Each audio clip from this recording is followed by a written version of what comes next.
Assalamu alaikum warahmatullahi ta'ala wabarakatuhu. ‘Yan uwa, a bidiyon mu na yau za mu yi bayani ne akan yadda za ka yi kaga duk wani chatting da budurwarka take yi da wani wanda baka yarda da wannan chat ɗin da suke ba, ko kuma ɗanka ko kuma saurayinki. Insha Allah a cikin wannan bidiyo idan ka biyo mu har izuwa ƙarshe daki bayan daki za ka ga yadda za ka samu wannan chat ɗin ya je izuwa wayanka direct. Amma kar ka manta, idan yau ne farkon fara ziyartarka wannan channel ɗin, ka je ƙasa ka danna min subscribe, sannan ka danna alamar ƙararrawa, sannan ka yi liking na wannan bidiyo, sannan ka yi share domin ‘yan uwa su masu gani su amfana.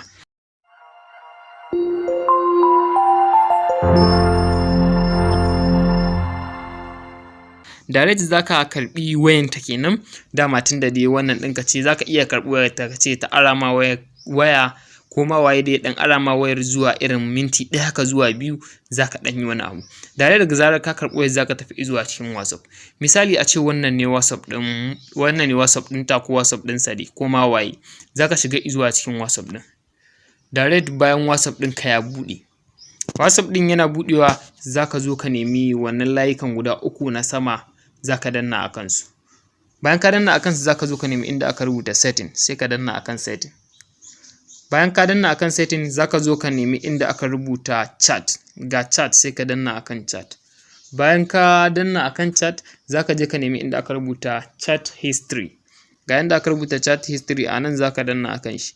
Bayan ka danna akan shi daga farko za ka ga an rubuta export chat, za ka danna akan export chat. To daga zarar ka shigo export chat zai nuna ma nambobin waya, to sai ka je ka zaɓi wannan mutumin da kaga suna yawan chat da shi sai ka danna akan shi. Misali za mu je mu nemo mutumin da haka suke ɗan yawan magana, afwan. To bara mu yi misali da wannan, bara mu danna akan shi. To za ka zo ka danna akan shi. Bayan ka danna akan shi zai nuna ma gashi nan, za ka tura ne da media ko babu wannan media, ko ba media za ka tura da voice ne ko babu voice. Kawai sai ka in za ka tura da media ɗin da voice ɗin sai ka tura. Idan ba voice ma za ka iya tura. Za mu tura mu dai ba voice, without media za mu tura shi yanzu. To direct zai baka zaɓuka. Za ka tura shi ne ta WhatsApp, ko za ka tura ta Facebook, ko za ka kai shi Telegram. Duk wani chat da yake transfer na abu za ka iya turawa a cikin shi, ko ta Gmail, ko kuma ta duk dai abu da kake so ka tura za ka iya turawa ta ciki. To mu za mu tura shi ne ta WhatsApp. To daga zarar ka danna WhatsApp ɗinka misali, to sai ka je ka nemo number wayanka da kake so ka tura wannan WhatsApp ɗin. Misali za mu tura number wayar mu, gashi nan my number, sai mu danna. Za mu zo mu danna akan number da za mu tura. Gashi nan direct daga nan gurin zai nuno ma ɗan arrow sai ka danna akai. Direct bayan ka danna zai baka fuska kamar haka, sai ka ƙara dannawa akai. Direct bayan ka danna gashi nan yanzu za ku ga ya tafi. To bara mu je haka, mu je mu buɗe muku chat ɗin a cikin ɗayan WhatsApp ɗin mu ku gani. Direct bayan ka dawo baya za ka yi free, sai ka je ka misali bayan ka koma gida, bayan ka buɗe data sai ka je ka shiga cikin WhatsApp ɗinka. Za mu shiga zuwa cikin ɗayan WhatsApp ɗin namu.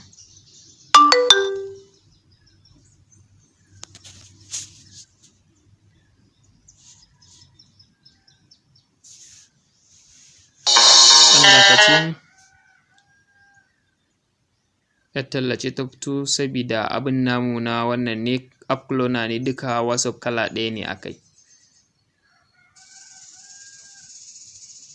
Yawwa, direct bayan ya buɗe za mu zo mu je mu nemi WhatsApp ɗinmu. Direct ga WhatsApp ɗinmu a nan gurin, za mu danna akan WhatsApp ɗinmu. Za mu jira ɗayan WhatsApp ɗin namu ya buɗe.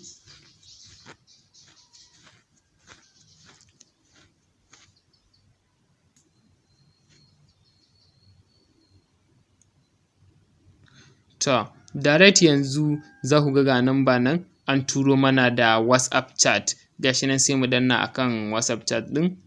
Bayan mun danna akai gashi nan daga ƙasa za ku ga gashi nan ya zo akan kamar document, sai ka danna sai ka sauke wannan chat ɗin. Daga zarar ka sauke wannan chat ɗin sai ka danna akan shi. Bayan ka danna akan shi zai baka zaɓi na duk wasu abu wanda ake karatu a cikin su, sai ka zaɓa da wanne kake so ka buɗe. Za mu buɗe browser Google Chrome, sai mu danna akan just once. Bayan mun danna direct gashi nan za ku ga ya buɗe mana fiska kamar haka. gashi nan daga zarar idan ka tsaya ka lura rubutu ne da wanda dole sai ka tsaya ka lura, saboda akwai kwanan wata, akwai wasu wannan. Shi wanda muka turo chat ɗinsa sunan shi KB. Daga nan gurin za ku ga an rubuta KB show, ya rubuto yane. Nan kuma daga ƙasa za ku ga an rubuta media unmuted. To dama mun ce muku idan ba da media muka turo ba. To wannan kenan voice aka mai. Gashi nan za ku ga idan kuka lura gashi nan chat ɗin duka wasu chat da aka yi gashi nan za ku gan su a rubuce. Amma ta yadda zan muku ta yadda za ku fahimta kamar yadda na gaya muku gashi nan za ku ga ya rubuto yane. Nan kuma daga ƙasan nan gashi nan rubuta ranar 29 ga watan 6 kenan 2023 ƙarfe 2:30 ya rubuto yane. Ya KB show ya rubuto yane. Ni kuma na wancan WhatsApp ɗina gashi nan za ku ga an rubuta ranar 26 ga watan 1 ƙarfe 2:53 kenan na rubuto mai normal. Gashi nan an rubuta normal. To duk wani chatting da mutum da zai dake wannan ba wani chatting hira muka yi da shi sosai ba, shi yasa za ku ga babu wani chat da yawa sosai. To idan ka yi hira da shi to duk in an yi hira da shi sosai za ka ga hirar rututu, sai ka tsaya ka lura wajen karatun hirar. Za ka ga kowanne gashi nan kwanan wata ga abin da aka ce, ga kwanan wata ga abin da aka faɗa. Wannan ita ce hanya mafi sauƙi da za ka bi ka samu chat na budurwarka ko na ɗanka ko kuma na wani wanda kake da buƙatar ka ga wannan hirar me suke kuma da wa suke wannan hirar.